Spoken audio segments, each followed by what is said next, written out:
यूं ही हर कदम पर मत लड़खड़ाओ, सफलता पानी है तो संभल जाओ। मत शोर करो अपने प्रयासों का, मत शोर करो अपने प्रयासों का, खामोशी से अपनी जिंदगी बदल जाओ। Hello everyone, I am Tarasar from SL coaching centre. चलिए आज क्लास में आपको फिर से एडजेक्टिव का प्रैक्टिस करवा रहा हूँ। इससे भी पहले मैंने 2 क्लासें दे रखी है एडजेक्टिव का, उसमें आप पूरा से देख लीजिएगा कि किस तरीके से मैंने आसानी से बहुत सारे अलग अलग टाइप के क्वेश्चनों का सॉल्यूशन दे रखा है, उसको सॉल्व किया है। उस कॉमन एरर्स को बनाने का एक टेक्निक आपके लिए मैंने उसमें बताया है। आप उस क्लास को देखिए और साथ ही साथ आज का क्लास भी वही एडजेक्टिव का क्लास, बट आज थोड़ा सा दूसरा लेके आया हूँ, एडवांस प्रैक्टिस एडजेक्टिव। मैंने थोड़ा सा एडवांस आपके लिए, जो कि एग्जाम में आपका इतना आसान तो पूछेगा नहीं, थोड़ा सा वो अप्लाइड पूछेगा, एडवांस हाई लेवल में पूछेगा, तो उसी तरीके से सारे क्वेश्चंस को लेके आया हूँ। तो देखिए इस क्वेश्चंस को सॉल्व करेंगे, बट मैं इससे पहले आपको थोड़ा सा ये बता देता हूँ कि आप जिस तरह से तैयारी कर रहे हैं अपने लाइफ में, तो आपको क्या लग रहा है कि आप अपने लक्ष्य की ओर बढ़ रहे हो?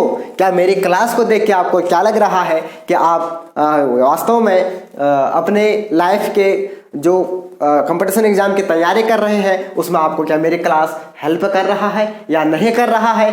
अगर नहीं कर रहा है तो आप मुझे कमेंट बताइए कि कहाँ पर प्रॉब्लम्स क्रिएट हो रही है आपके साथ, मैं उसका भी सॉल्यूशन लेके आऊँगा और आपको हर क्वेश्चन का इतना इजी तरीके से आंसर निकालना सिखा रहा हूं मैं, या आप जान रहे हैं। तो देखिए यहाँ पर आज मैं पूरा लिख के लाया हूं। यहाँ पे देखिए ये लिखा मैंने, एक इस क्वेश्चन को कैसे करके करें, ये पूरा यहाँ पर एक नोट लेके लिखा है ऊपर में। तो देखिए यहाँ पे डायरेक्शन क्वेश्चन नंबर 1 to 10, यानी 1 से लेके 10 तक का आपको मिलेगा पूरा क्वेश्चंस का यहाँ पर सेट। तो आगे देखिए, find out the part which has an error in the following sentences, if there is no error your answer is D. ये आपका ऐसे क्वेश्चंस आएंगे जब एग्जाम में, तो उससे पहले इस प्रकार का एक नोट मिलेगा आपको, जो मैं आज तक आपको ऑरली तरीके से आपको कह रहा था, बट आज मैंने यहाँ पर लिख भी दिया है वो नोट। तो देखिए फिर से, डायरेक्शन है आपका इस तरह से लिखा होगा, फिर question number 1 to 10, find out the part which has an error. ये कह रहा है पता करिए आपका part which has an error, जिस पार्ट में आपका क्या है, एरर है या गलती है, जिसको क्या कहते हैं, एरर को गलती है, उसको आप क्या करें, पता करें सेंटेंस में, इन द फॉलोइंग सेंटेंसेस, जो सेंटेंस आपको यहाँ पर दिए गए हैं। इफ देयर, अगर, इज नो एरर, यदि कोई भी एरर नहीं है, कोई भी मिस्टेक्स नहीं है, योर आंसर इज डी। आपका आंसर क्या है, डी वाला पार्ट आपका आंसर है। ठीक हो गया, तो स्टार्ट करते हैं। देखिए फर्स्ट क्वेश्चन यहाँ पर क्या है, सम पीपुल गेट, अब ए लिखा है ना, यानी एक सेंटेंस है, इसको 4 पार्ट्स में डिवाइड किया है और यही आपका नोट कर रहा है ऊपर, A part, B part, C part. And अगर कोई आंसर में आपका कोई सेंटेंसेस में कहीं पर भी कोई एरर नहीं है तो आपका आंसर क्या हो जाएगा, वहां पे डी हो जाएगा। तो देखिए, some people get used to changes very easily then others do. अब यहाँ पर बताइए आपको क्या लग रहा है। मैं सिर्फ यहाँ पर आंसर निकालना नहीं, बल्कि आपको वो चीज भी दिखा रहा हूं कि जिससे आप आंसर के नजदीक पहुंच रहे हैं। आप फील कर रहे होंगे अपने आप पे सारे बच्चे। आज मैं आपके लिए सिर्फ ऑनलाइन की क्लास लेके आया हूँ, ऑफलाइन वालों को मैंने आज ऑफलाइन के साथ ये क्लास नहीं दिया मैंने, क्योंकि आप डिस्टर्बिंग हो रहे होंगे। सिर्फ आपके लिए मैंने फोकस किया है, आप ही के एग्जाम के लिए मैंने ये बना के लाया हूँ। यहाँ पर देखिए, ये प्रैक्टिस करवा रहा हूँ मैं आपको। तो some people get used to changes very easily, यहां तक पढ़ा। तो देखो आगे गए देन। अभी बार बार मैंने आपको बता रखा है कि सेंटेंसेस को कैसे पकड़ना है, किसी भी सेंटेंस को किस तरीके से उसको पकड़ना है। तो यहां पर ये देन मिला आपको, तो देखो ये देन का एक कॉन्सेप्ट है ना, देन का कॉन्सेप्ट आपने आज तक जो पिछले 2 क्लास मैंने दे रखे हैं उसमें आपको पूरा इसके बारे में एक्सप्लेन करके बता रखा है। तो अगर ये देन लगा है तो सीधा माइंड में आ गया, एट फर्स्ट थिंक करना होगा माइंड को सही तरीके से। आपने समझ में आ रहा है? यानी अगर आप कंपटीशन एग्जाम की तैयारी कर रहे हैं ना, एट फर्स्ट मेरी बात सुनिए, आपके पास एट फर्स्ट एक्सप्लोर थिंकिंग होनी चाहिए, यानी पूरा माइंड लास्ट कॉन्सेप्ट तक आपका जाना चाहिए। ठीक। और माइंड आपका डीपली वर्क करना चाहिए। जब तक आपका डीपली वर्क नहीं करेगा तब तक आपका माइंड उस आंसर तक नहीं पहुंच पाएगा। तो देखिए यहाँ पर जो देन लिखा है, ये जो देन है उसके बाद, अब देन का कॉन्सेप्ट समझ में आ गया कि देन से पहले हमेशा रहेगा क्या, देन से पहले क्या होगा, कॉम्परेटिव डिग्री का वर्ड होगा। तो देखिए पहले, इससे पहले आए यहाँ पर देखा तो ये क्या हो गया है, वेरी इजली है। अब बताओ कॉम्परेटिव वेरी इजली कॉम्परेटिव है, नहीं है, यानी इस पार्ट में मिस्टेक है। Option number B is right, यानी इसमें मिस्टेक है तो आंसर ये हो गया। तो यहाँ पर आएगा क्या, पूरा एक्सप्लेन कर रहा हूँ। देखिए यहाँ पर वेरी इजली की जगह क्या आना चाहिए, इजियर आना चाहिए। क्या आना चाहिए, इजियर आना चाहिए। अगर इजियर आएगा तो आंसर आपका सही हो जाएगा, या मोर इजिली करेंगे तब भी सही हो जाएगा, देन अदर्स डू, इस तरीके से। ठीक हो गया, निकला आंसर आसानी से, ठीक है नहीं। यानी आप सोच रहे होंगे, आज तक सब बच्चे सोचते हैं, हर बच्चा जो कंपटीशन एग्जाम की तैयारी कर रहा है वो हर कोई सोचता है कि जैसे वो मार्केट से बुक खरीद के लाता है ना कंपटीशन एग्जाम की, तो उसको देखता है, तो उसको जब रीड करता है वो, वहाँ पर जितना भी कॉन्सेप्ट दे रखा है उस बुक उसमें, आपका चाहे किसी भी लेवल का हो, आपका एसएससी है, बैंक का तैयारी कर रहे हो आप, CGL, NDA, air force, Indian army, या किसी भी चीज़ का आप तैयारी कर रहे हैं, तो उस बुक को लेके आते हैं, तो उसको पढ़ते हैं। उसके बाद उसके पीछे 10 से 15 या 20 क्वेश्चनों का सेट दिया होता है और उसको करना शुरू करते हैं आप। अब जैसे उसको पढ़ के उसका सारा जो डिटेल्स जो कॉन्सेप्ट है उस टॉपिक का, उसको करने के बाद, पढ़ने के बाद अगर उस पर सॉल्यूशन करने के लिए जाते हैं तो you are not able to find out any answer, यानी किसी भी सेंटेंस का आपको आंसर नहीं आता है, समस्या हो जाती है। क्यों होता है, क्योंकि उसमें जो आपको कॉन्सेप्ट एक्सप्लेन कर रखा है वो सिर्फ थोड़ा सा एक झलक दिखा रखी है। क्या है, एक सिर्फ एक झलक दिखा रखी है, वो पूरा एक्सप्लेन नहीं कर रहा है, जितना जो मेन एग्जाम में पूछा जाता है वो तो दिया ही नहीं है। फिर आप पढ़ते गए उस बुक को, 300 400 की बुक लेके आते हो, इतनी मोटी मोटी बुक लेके आते हो, इतनी मोटी मोटी बुक, और उसको पढ़ा पढ़ा पढ़ा, आपको लगता है 6 महीने साल भर आपने प्रैक्टिस किया उसका, उसके बाद लगता है कि यस अब मैं इसको कर लूँगा पास, जिसकी तैयारी कर रहा हूँ। बट वहाँ देखा आपने कि क्या हुआ, वो आपका लास्ट में एग्जाम फेल हो गया। क्यों हुआ, क्योंकि उसमें तो वो चीज़ें दे रखी हैं, क्वेश्चंस तो दे रखे हैं, बट जो उसका एक्सप्लेन दे रखा है उस टॉपिक का, जैसे एडजेक्टिव पढ़ा रहे हैं हम आपको, तो एडजेक्टिव का क्या दे रखा है, थोड़ा सा एक दिखा रखा है, शो कर रखा है, एक हिंट दे रखा है उसमें थोड़ा सा, बस ज़्यादा एक्सप्लेन किया ही नहीं है, और क्वेश्चन पूछ दिया कहीं और, उससे बात कहाँ से होना है, मेहनत गई खाली। तो इसलिए मेरी क्लास लो और ज़िंदगी में सफल हो जाओ। तो देखिए नेक्स्ट क्लास, नेक्स्ट क्वेश्चन देखिए, आप नेक्स्ट क्लास भी लेके आऊंगा, फिर लेके आऊंगा एक और क्लास आपके लिए। तो देखिए नेक्स्ट क्वेश्चन क्या है, the 2 last pictures of a very competent director have not proved success, उसके बाद नो एरर। तो देखिए इस वाले आपका जो क्वेश्चन है, इस क्वेश्चन में आपको कौन सा ऑप्शन लग रहा है, आप भी अपना चूज करिए कौन सा लग रहा है आपको। तो देखिए अपने आप को चेक करिए कि आप कितना नजदीक पहुंच पा रहे हैं आंसर का। तो देखो यहाँ पर द 2 लास्ट पिक्चर्स क्या है, द 2 लास्ट पिक्चर्स। अब इसको पढ़ा जैसे ही तो ये क्या हो गया, यानी इसमें आप कॉन्सेप्ट आपको बता देता हूँ। होता क्या है कि एडजेक्टिव में आपका 2 चीज, एक कार्डिनल होता है, ऑर्डिनल होता है। क्या होता है, ऑर्डिनल और कार्डिनल, ये 2 एडजेक्टिव होता है, ordinal adjective and cardinal adjective होते हैं। तो यहां पर देखिए जो ऑर्डिनल है, ये ऑर्डिनल आपका क्या हो गया, ये हो गया आपका जो ऑर्डिनल है वो first, second, third, fourth, last कहते हैं ना, इस तरीके से ये आपका सब क्या है, ये आपका ऑर्डिनल एडजेक्टिव है। और जो ये 1 2 3 4 है, ये कौन सा है, कार्डिनल है। अब मेरी बात सुनिए ध्यान से, तो ये एक ऑर्डिनल और कार्डिनल 2 आपके एडजेक्टिव है। तो यहाँ पर देखिए पहले अगर दोनों का यूज एक साथ किया गया हो, ऑर्डिनल का भी और कार्डिनल का भी, तो पहले ऑर्डिनल को लिखेंगे तब किसको लिखेंगे, कार्डिनल को लिखेंगे। कहने का मतलब जो लास्ट है आपका ये ऑर्डिनल है, ये जो 2 है ये आपका क्या है, कार्डिनल है। तो यहाँ पर इसको पहले आना होगा तब जाके सही होगा, यानी द लास्ट 2 पिक्चर्स कहना होगा तो आंसर, ये पूरा सेंटेंस सही हो जाएगा, यानी answer is right, A option. कौन सा ऑप्शन हो गया आपका, ए वाला सही हो गया। तो समझ में आ गया होगा आपको। ठीक है नहीं। अब देखिए आगे देखिए नेक्स्ट थर्ड वाला क्वेश्चन, इसको भी बनाने की कोशिश करें आप कि क्या लग रहा है इसमें आपको। थर्ड वाले में she is the best and beautiful girl of our village नोएरा। बताइए इसमें आपको कौन सा लग रहा है सही। आपको क्वेश्चन सॉल्व करने के साथ साथ मैं आपको एडजेक्टिव भी पढ़ा रहा हूँ, दो चीज एक साथ कर रहा हूँ, ठीक है नहीं। जिन बच्चों ने एडजेक्टिव नहीं सीखा आज तक बेहतर, तो आज सीख रहे हैं, आप सीख लीजिए इसको। तो देखिए she is the best and beautiful girl of our village. अब यहाँ पर देखें ये क्या है कि she is the best and beautiful. अब मुझे बताइए कि जो ये बेस्ट है, ये बेस्ट क्या है, सुपरलेटिव डिग्री का वर्ड है। कैसा वर्ड है, सुपरलेटिव डिग्री का वर्ड है। गुड, बेटर, बेस्ट, यानी ये बेस्ट जो है वो सुपरलेटिव डिग्री का है।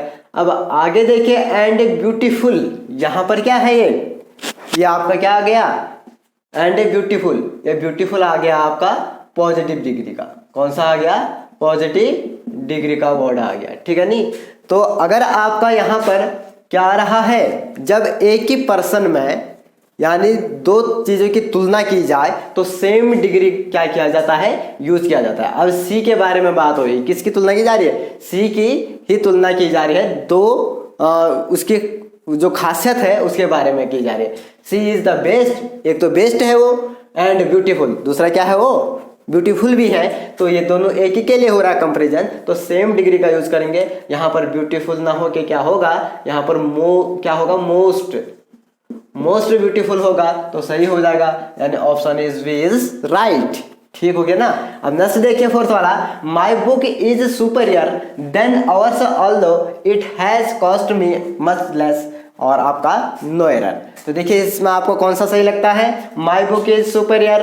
ये वाला मैंने अब बार बार बता रखा है, पहले भी बता रखा है, ये वाला क्वेश्चन आया है, इसको भी सॉल्यूशन करा रखा है मेरा, इसका भी सॉल्व दे रखा है मैंने। तो जो सुपीरियर है, ये सुपीरियर आपका एक ऐसा वर्ड है, ये सिर्फ पॉजिटिव रहता है, ये ना कॉम्परेटिव होता है, ना इसका क्या बनाया जा सकता है, सुपरलेटिव बनाया जा सकता है। यानी सुपीरियर के बाद क्या लगा है, देन। अब देन का कॉन्सेप्ट आपको समझ में आ गया, यहाँ पर बताया मैंने, कहाँ पर, यहाँ पे फर्स्ट वाले क्वेश्चन पे, कि देन से पहले कॉम्परेटिव डिग्री का वर्ड क्या किया जाएगा, यूज किया जाएगा। यहाँ पर देन से पहले सुपीरियर है, तो अब सुपीरियर है तो यहाँ पर देन है, ठीक हो गया। इसका तो आपका ये तीनों में पॉजिटिव भी है, आपका कॉम्परेटिव भी है और सुपरलेटिव भी है, तो यहाँ पर ये देन नहीं होगा, ठीक है नहीं। ये देन को काटना होगा, अगर सुपीरियर है तो यहाँ पर 2 लगाना होगा, आंसर सही हो जाएगा, यानी बी ऑप्शन इज राइट। यानी दूसरे बी वाले ऑप्शन में आपका मिस्टेक से है, एरर है, तो यही आपका आंसर हो गया। ये देन न लग के क्या लगेगा, 2 लगेगा, ठीक हो गया। अब नेक्स्ट देखते fifth question, when Charles was in hospital his sister sent much fruit than his uncle, no error। तो देखिए यहाँ पे when Charles was in hospital his sister sent much fruit than his uncle। अब देखो फिर से यहाँ पर देन आ गया, पकड़ना सीख लीजिए सेंटेंस को, फिर से देन आ गया, तो देन से पहले क्या रहेगा, हमेशा कॉम्परेटिव डिग्री का वर्ड रहेगा। तो मच आपका कॉम्परेटिव नहीं है, ये पॉजिटिव है। यहाँ पर इसको काट के क्या करना होगा, मोर करना होगा, मोर फ्रूट करना होगा, आपका देन होगा, तो ये क्या हो जाएगा, सही हो जाएगा आपका। इस तरीके से आपका option number C is right इसमें, ठीक है नहीं। तो आ रहा है समझ में, हो रहा है ना ये, तो करिए, आप भी करिए, प्रयास करिए, नोट डाउन भी करिए, साथ ही साथ वीडियो को दोबारा देखिए, तिबारा देखिए, नहीं आए फिर से देखिए, और आप कमेंट भी कर सकते हैं, कमेंट करिए कि कहाँ पर कन्फ्यूजन है, और आप सारे इस क्वेश्चनों को एक बार डीपली बारीकी से इसका प्रैक्टिस करेगा, पक्का आप इससे आपको निजात मिलेगा, आप इससे सफल होंगे, इंग्लिश आपको 101% आएगी। चले नेक्स्ट क्वेश्चन क्या है, Dilip's performance in the film was worse than Amit's but was not as bad as windows. तो यहाँ पर देखिए जो नेक्स्ट क्वेश्चन यहाँ पर performance, Dilip performance in the film was worst then. अब देखो फिर से आ गया देन, अब समझ में आ गया ना, अब कैसे करके पकड़ रहे हैं सर, आपको समझ में आ गया होगा, तो आप इस तरीके से करिए। तो देन से पहले क्या चाहिए, कॉम्परेटिव डिग्री का वर्ड चाहिए। तो यहाँ पर देखिए जो वर्स्ट है ये सुपरलेटिव डिग्री का वर्ड है, तो यहाँ पर क्या होना चाहिए, वर्स, वॉर्स लगाएंगे तो सही हो जाएगा, यानी बी पार्ट में मिस्टेक है, बी इज राइट आंसर। और नेक्स्ट देखिए 7th question, the teacher said that Ajay was capable of doing more better work. तो यहाँ पर देखिए इसमें जो मोर बेटर है, ये दोनों, मोर भी आपका कॉम्परेटिव है, बेटर भी कॉम्परेटिव है, यानी एक सेंटेंस में दो कॉम्परेटिव वर्ड एक साथ यूज नहीं किया जाता। यहाँ पर मोर को इकट्ठा होगा तो सही हो जाएगा, आंसर आपका सी सही हो गया। नेक्स्ट देखिए, Sachin is so best a player that he would be certainly included in the team, no error। तो देखिए यहाँ पे क्या है, सचिन इज सो, अब देखो जैसे पढ़ा तो यहाँ पर मिल गया सो का ये कॉन्सेप्ट है, सो यानी एज और सो, ठीक है नहीं। तो इसका क्या है कि जो ये सो वर्ड है उसके बाद, एज के बाद आपका पॉजिटिव डिग्री का वर्ड यूज होगा। कौन सा? पॉजिटिव डिग्री का वर्ड आना चाहिए यहाँ पर, यानी बेस्ट की जगह गुड करना होगा, सही हो जाएगा सेंटेंस। ऑप्शन नंबर आपका ए सही है। नेक्स्ट देखिए 9th, he has a scheme of his own which he thinks preferable than that of any other person, no error। तो देखिए इसको आप, सेंटेंस लंबा है लेकिन इसको आप समझ गए होंगे, देन पकड़ रहे होंगे ना, कहीं देन लिखा हुआ है इसमें। देखिए he has a scheme of his one which he thinks preferable than, तो देन से पहले देख के ये क्या लिखा है आपका, प्रेफरेबल। देखो यहाँ पर क्या होता है कि इसका एक कॉन्सेप्ट कहता है, इसका एक स्ट्रक्चर होता है। स्ट्रक्चर ये होता है इसका स्ट्रक्चर कि सब्जेक्ट प्लस आपका परफेयर्स वर्ड प्लस आपका उसके बाद क्या लगता है, परफेयर्स प्लस फिर आपका टू प्लस नाउन। ऐसा करेंगे तो ये सही होगा। अगर सब्जेक्ट प्लस परफेरेबल प्लस आपका परफेरेबल या परफेयर्स प्लस आपका देन लगा देंगे प्लस नाउन कर देंगे, ये गलत हो जाएगा, ये वाला सही होगा। यानी ये जो परफेरेबल है इससे इसके बाद किसका यूज किया जाएगा, यहाँ पर टू यूज करना सही होगा, देन करना गलत होगा, यानी B is right answer. Next देखिए आपका कि simplest solutions than his expensive method which you are suggesting should be found out. ठीक है, अब यहाँ पर देखिए फिर से पढ़िए इस क्वेश्चन को, आपको कहाँ पर लग रहा है इसमें समस्या कहाँ पर है, कहाँ पर मिस्टेक है इस सेंटेंस में। सिंपलेस्ट सॉल्यूशन देन हिज, अब देन आपने पकड़ दिया है, आगे पढ़ा his expensive method which you are suggesting should be found out. तो यहाँ पर देखिए जो देन है, देन से पहले क्या आना चाहिए आपका, कॉम्परेटिव डिग्री का वर्ड आना चाहिए। तो बताइए सिंपलेस्ट कौन सा वर्ड हुआ, या आपका सुपरलेटिव डिग्री का वर्ड हो गया। तो इससे पहले यहाँ पर इसकी जगह इसके अकॉर्डिंग देन के अकॉर्डिंग क्या लगना होगा, कॉम्परेटिव डिग्री का वर्ड आएगा। तो सिंपलेस्ट ना होके क्या होगा यहाँ पर, सिंपलर होगा।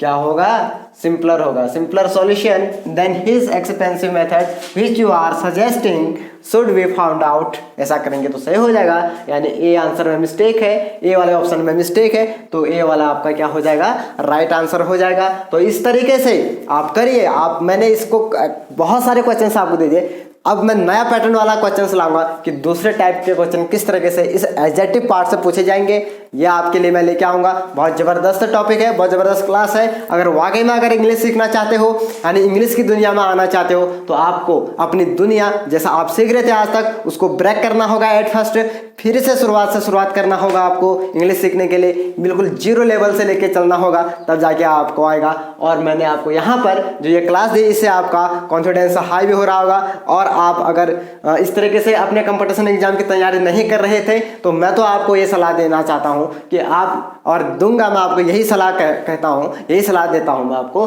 कि इस तरीके से आप अपने पैटर्न को चेंज करिए सीखने का, सॉल्यूशन करने का, तब जाके आपको बेटर आएगा, तब जाके आपका हर क्वेश्चन सॉल्यूशन होगा। और साथ ही साथ अगर आपको लग रहा है कि हो रहा है ये बेहतर, तो आप हमारे इस चैनल को SCL कोचिंग सेंटर चैनल जो है इसको सब्सक्राइब करके रखें।